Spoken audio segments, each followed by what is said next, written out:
Despite the president's threat, the U.S. Supreme Court may not have the final say in this presidential election. In fact, most legal experts say it is doubtful the court would entertain a bid by the president to stop the counting of ballots that were received before or on Election Day.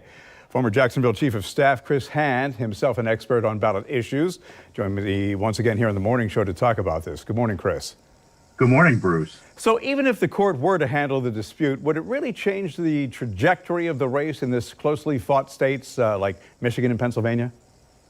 Well, Bruce, let's go back 20 years and remember the case of Bush v. Gore here in Florida. Remember that was a dispute over several hundred ballots, which could tip the balance here in the Sunshine State. The margins we're talking about in places like Michigan and Pennsylvania and Wisconsin are actually much bigger. Right now, Vice President Biden holds a lead of about 120,000 votes in Michigan, a lead of about 20,000 votes in Wisconsin, and it is expected that at the end of the count in Pennsylvania, he will probably have a fairly substantial lead there as well.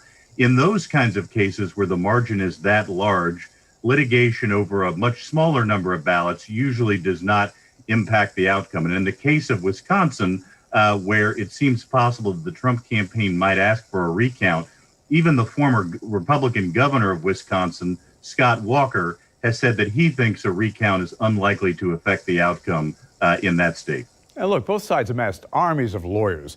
Going through these legal challenges is not unprecedented. Is this more posturing than anything else? Well, and just to the point about lawyers, obviously, Bruce, in full disclosure, I'm a Democratic voter protection attorney myself. But look, every case should be heard on its own merits. And during the election process, there may be times where litigation needs to be pursued because of an irregularity or other challenge in the process. That said, the challenges filed to this point do not seem likely to result in a reversal of the outcome or a stopping of the counting of legally cast votes.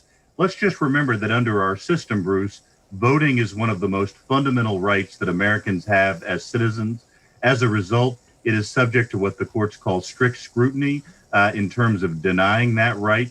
Courts really like to help make sure that when a person has a particular choice in an election, that choice is counted if the person has legally cast a ballot, and that candidates or causes that are the beneficiaries of those choices have votes counted on their behalf. So there's a very high standard to negate that fundamental right of voting. And of course, if it does proceed, any challenge would need to make its way through the usual court hierarchy. That said, would the court basically turn away any effort by the campaign or the president to short-circuit the ordinary legal process?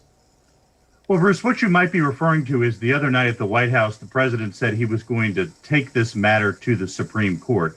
That's not how our judicial system works. The president can't just kind of go to the court and say, resolve this matter. As we saw in Bush v. Gore, what typically has to happen is that there has to be a challenge in either state or federal court to individual state or county election decisions.